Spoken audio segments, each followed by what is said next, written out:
right, welcome back. Think Realty, Romney Navarro, Streamline Funding, Austin, Texas. A little blooper reel right there for you. Hope you've had a chance to catch the first and the second video of this entire installment, this series called The Cost of a Partner. I'm really happy to share this stuff with you guys because these are the numbers that drive the deals. And when you're new to real estate investing, you know, a lot of times you kind of scratch your head, how do I do this stuff?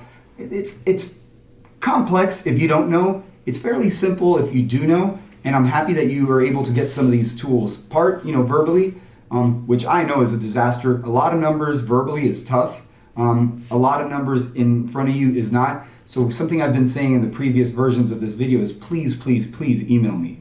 I set up a special email address or account specifically for this, residentexpert@streamlinefunding.com, and I will send you a copy of this spreadsheet that I'm basing a lot of our conversation off of here today. So what are we talking about? We're talking about the cost of a partner. I'm a partner. My video recorder is a partner. There's somebody behind the screen. Anybody's a partner. Anybody that has a little bit of cash and wants to invest is a partner. Versus the cost of if you're doing it on your own. So we broke down two specific things. We talked about a partner who is your all cash person, and we talked about finance with a partner playing just the role of down payment. We identified that you probably make the most money using a partner as a down payment source. There's just more money left on the table for you, and you could give them a lot more control and maybe put them at less risk, financial risk, meaning they don't have to invest quite as much. The first version, if they're all cash, they might have invested $325,000 into this deal, the sample deal we've been playing with. The second version, they're investing $50,000 into this deal. So they're not making quite the same amount of investment, but they're getting a nice return, and you're able to keep more of the profits yourself. So really cool stuff. This is how real estate deals get done. But here's what happens. Oftentimes, real estate investors start growing. Once they start growing, they start putting a little bit more money away, start setting aside more cash, and frankly, start investing themselves, not relying on partners. Rare is it that a real estate investor does not obtain some type of loan to get a property done. It's just rare. It happens, but it's rare. The times that it does happen, good on them. There's a little bit of a scale issue. You could only really do so much. If you have let's just say you have $325,000 available to invest, that means you could do one deal at a time. However, if you have $325,000 to invest and you get a loan or loans, you might be able to do 4, 5, 6 deals at a time. So it depends on your investment philosophy. Do you want to scale or do you just want to one-off it? Whatever it is, it's fine. But today I'm going to talk about what happens when you obtain a loan with your cash. You've had a little bit of success, you've made a little bit of money, and you stashed away enough cash to now you're saying, I don't need to pay these partners anything. I'm going to take all the profits. So what does that look like? We've already talked about these baseline deals. I'm not going to beat it up too much further anymore. $250 purchase price, $75,000 construction budget. However, now you're going to make the investment. I'm not telling you to make the entire investment of $325,000. I'm telling you, obtain a loan. You put the down payment, you make the interest payments. What does that look like? Well, earlier in the previous video, I said if you were to finance it, you're going to have approximately $6,500 in cost. Okay, finance costs, closing costs, so on and so forth. So that's going to leave you with $331,000 of total cost at the closing table. Got it. We already know what these numbers look like. The next number is, of course, you sell it for $400 ARV. You have your 6% closing cost, aka $24,000. Therefore, you're left with $376. Okay. When you're left at $376, now the only person that you need to pay off is who? The bank. Because in this scenario, you obtain the loan and you put the down payment. So you pay us back our, call it $292,500. By the way, I said the number earlier, but I didn't tell you how I got to this number, just to kind of give you a little rule of thumb. I'm typically going to lend you 90% of the cost of the entire project. So you know your numbers, $250 purchase price, $75,000 renovation budget, and then of course you pay the finance cost of approximately $6,500. So you have a total cost of $331,500. Simple enough. You sell your house for $400,000. You pay your closing cost. You pay me back our loan. I already described how we break down a loan. 90% of your cost. So you pay me back my loan. It's $292,500. And then, you know what? In this scenario, you made the investment. You are the investor. You brought the down payment. You made the interest payments. So what does that mean? You should take back your investment, put it back in your pocket. That's $48,000, $48,750 to be specific. We talked about the same exact scenario earlier, but this time you're not going to pay back an investor. This is all yours. So last time we talked about this, we said you could either split it 50-50 or you could do a preferred return with a split.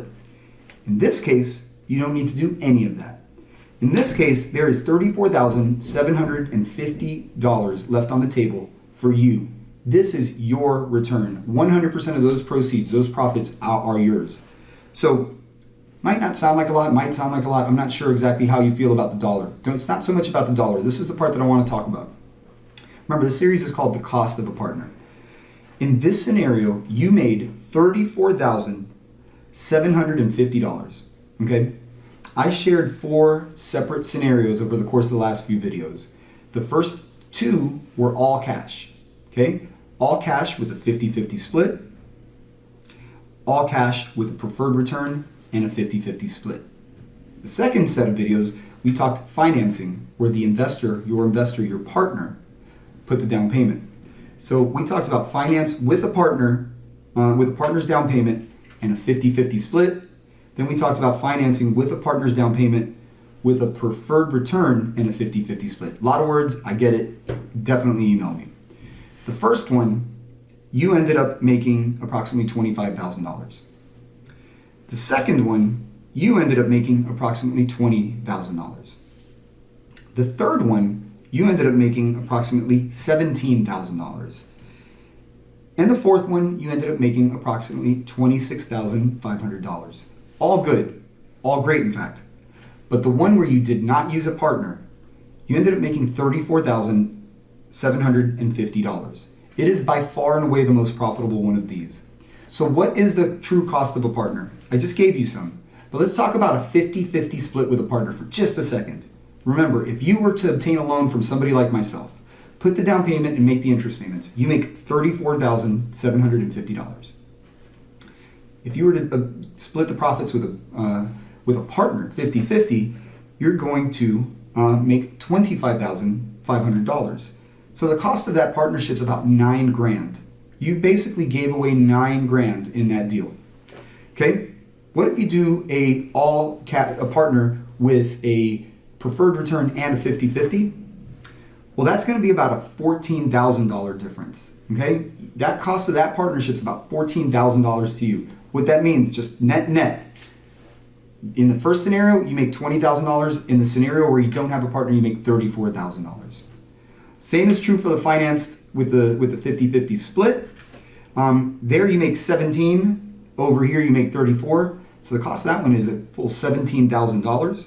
And then finally, probably one of the better kind of juicier ones that you should seriously consider if you could do this, is finance, where your partner pays the down payment and the interest payments, and you pay them a preferred return, and you split the profits with them. In that scenario, you made $26,000, again, as compared to the 34 just doing it on your own. So there's about an $8,000 difference. All I'm getting to here, guys, is you're looking at about an $8,000 to about a $20,000 difference. Or, said another way, a partner is going to cost you, in a scenario like this, somewhere between $8,000 and $20,000. You got to think about this. As I mentioned when we started the entire series, there's a million ways to skin this cat. I personally got into my first deal doing a 50-50 deal. In hindsight, I probably shouldn't have, because it was, well, let me say it another way. I got lucky. Somebody had the money. In hindsight, I would have done it the other way, where I would have had them pledge the down payment, and I would have obtained the loan, because 1, I would have gotten more, and 2, I could have probably been a little bit tighter with my numbers as compared to I was being a little loose with somebody else's money. So any way you decide to do this is fine, certainly fine by me, but what you need to do is figure out what's going to work for you when you're going to be entering into the real estate investing, ecosystem. I'm a big proponent of leverage, not because I'm a lender. It's just easier to transact when you have a loan as compared to when you're waiting on somebody else's cash. So guys, I hope you enjoyed this. I hope you appreciated some of this. I hope the numbers made sense. I know it's hard. Please email me, residentexpert at streamlinefunding.com. I'll send you a copy of this handy dandy spreadsheet. It took me it actually took us a little bit of time to come up with a spreadsheet that you could plug in just 3 or 4 numbers, and it makes all the difference in the deal for you. But please email me. I'll send it to you. And then if you ever want to talk offline, by all means, we would love to, by phone, by email, by Skype. No, that's not a thing. By Zoom, or even in person if you're in my neck of the woods or if I'm in yours. As always, I really, really appreciate you guys. I hope you learned something. I hope we do connect at some point in the future. All the best. Here's to your success, and we'll talk soon.